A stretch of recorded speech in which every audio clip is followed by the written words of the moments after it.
Welcome back to the Sideline Buzz here on WSBU 88.3 FM, The Buzz. My name is Connor Amendola. I'm joined by Professor Scott Sackett. And we have a very special interview. This is Joe Ceraulo, your class of 2020. Yeah. And we have you to thank for this trip. Why don't you introduce yourself and take us through how we got here? Well, I first off want to say I'm getting old. Class of 2020 is ridiculous. I know you guys have heard me say this off air and off camera all week, but this is the first year I've come back to Radio Row and not known any of the Bonaventure students, so it is aging me. And also on the point of thanking me for his, I also want to shout out Steve Wilt, who was our station manager back when we did this, and Isaiah Blakely, who is my co-sports director, as well as Professor Kasnoff. I don't know if he's still at the Jandoli School. No, I mean obviously he attends a lot of the events. We're still in touch with him. Yeah. He was the interim dean. Oh, and I think having that interim title made him, care a little less about budgetary restrictions for the future. So when I went to his office with the proposal for this trip, he signed off on it, maybe too quickly for some people's liking. But, he was the first dean to sign off on it. And then obviously shout out to Aaron Trimble for keeping it going. So a lot of other people to thank. Just want to make sure I do that. But yeah, man, this has been an incredible tradition. And I'm really glad I got to be part of the founding class that did it, go to my 3 as sports director of the Buzz, and now see you guys keep doing it. Can you describe what it was like the first year and compare it to what we're seeing here now? Pandemonium and chaos. This is nothing compared to, we were in the Mall of America. Oh. So it's in a convention center just about every year. Our first year in Minneapolis, it was a gated off section in the mall concourse. So you had random shoppers, you had fans, it was Eagles-Patriots, right? The Fly Eagles Fly song is forever ingrained and etched into my memory because I'm trying to do, a serious interview with Devin Hester, who got inducted into the Hall of Fame that year, right? And I've got Fly Eagles Fly being shouted over my right shoulder while I'm interviewing Hester. So that was chaos. I was on cloud 9. I knew no better. I was 19 years old. That was all I knew. Right. Then the next year in Atlanta, I was like, this is much more professional. This is a much better setup. And the convention center route is just a better setup. So how many students went? Has it always been 6? No, it was 3 of us to start. Oh, wow. And no offense, Scott, but we didn't have an advisor or a chaperone with us. So, we were 19 years old and we were working hard during the day and running wild at night. And it was 3 the first 2 years. We made it, I believe, 5 or 6 our final year, because we were then taking our replacements to show them the ropes and not have them go into it blind. And, that's also, I guess, that tradition has kind of continued, and that's why this is still going strong. Yeah. I have one more for me. I have to ask. I'll just even say my wife, she thinks that, you must be going and having a good time. It's a lot of fun. It is. But I continue to tell the administration, my faculty, my colleagues, how hard this team works. Yeah. Right? Absolutely. Can you even describe, how much work is involved? It is fun to do, but these are long days. They're long days. Look, I remember especially, my senior year was Miami. I remember going to bed some nights, yes, after a party at 2 a.m., but when that alarm went off at 6 a.m., I was up and I was in the convention center by 8 a.m. And back then, not getting paid to do this. We're student journalists, right? We're hungry.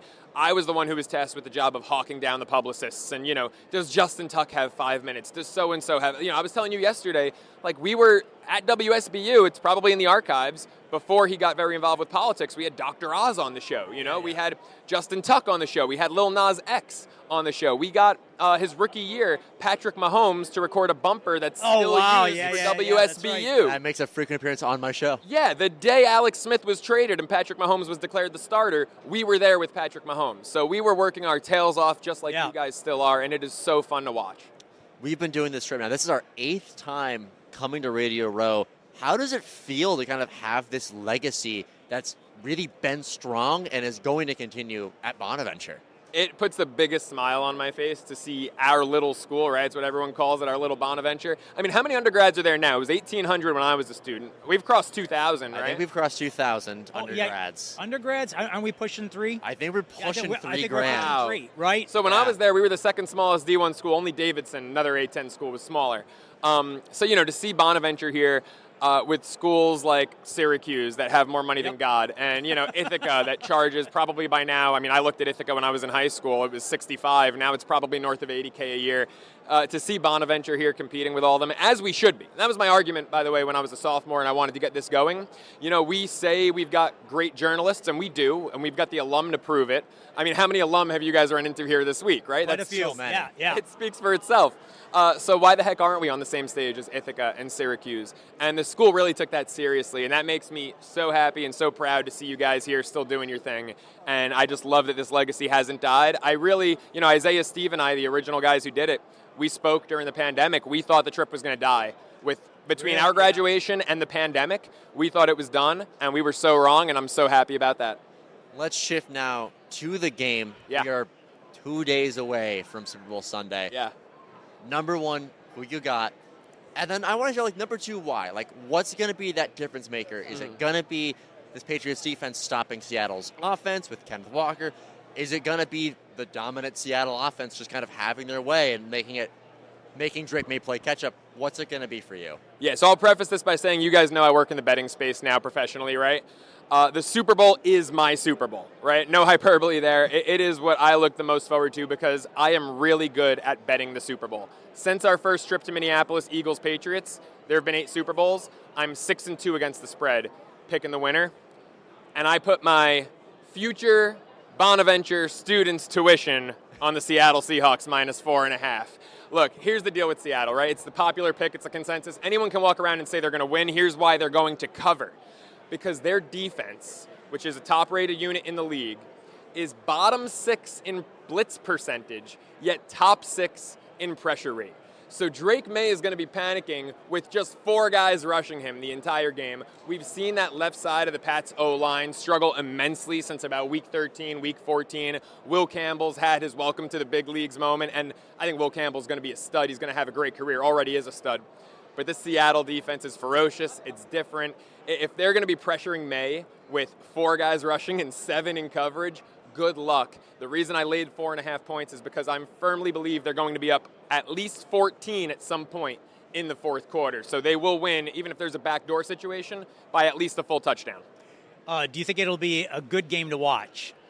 I do think it'll be fun. I don't think it'll be a 43-8 like the Seahawks Denver, over a decade ago. Yeah. I think it'll be a fun game. I think there will be turnovers. I think there will be drama. Okay. And what you have on the other side of Mike McDonald, who's been phenomenal, is the coach of the year in Mike Vrabel. And Mike Vrabel's teams don't quit. Mike Vrabel got the worst deal with Tennessee. He took a Ryan Tannehill-led team to a conference championship game one year and to the 1 seed another year. That shows you how good of a coach Mike Vrabel is. So the Pats aren't going to die easily, but at the end of the day, talent speaks for itself, and I do think Seattle will win comfortably.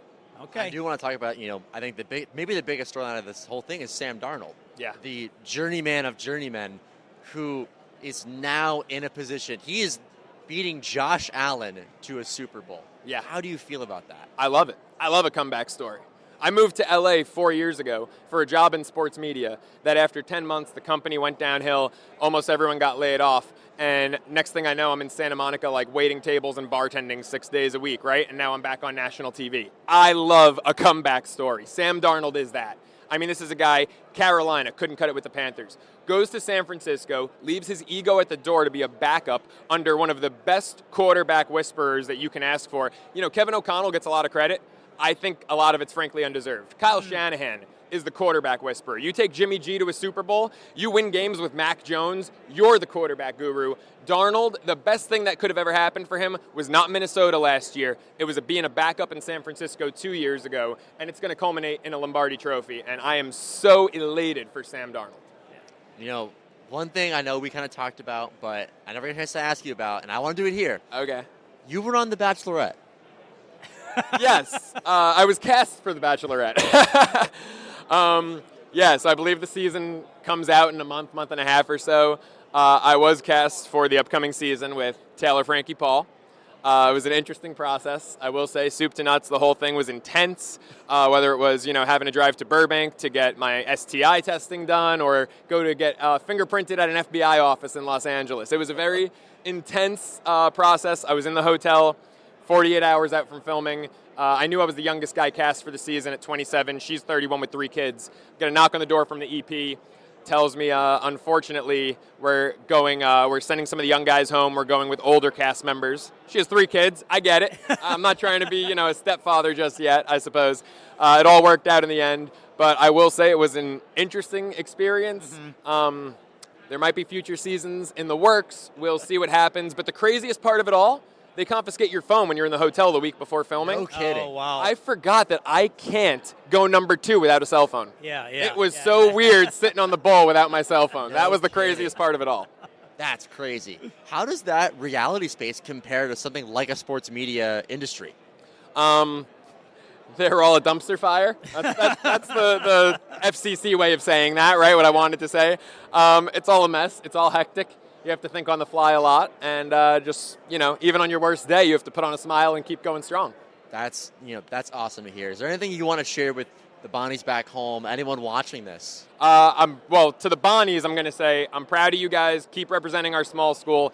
I love that you guys are doing this, man. It really, truly makes me so happy and so proud of our university. And FMGB. Joe, thank you so much for sitting down with us. This is like the interview of a lifetime to talk to the guy who started this trip. Thank you so much again.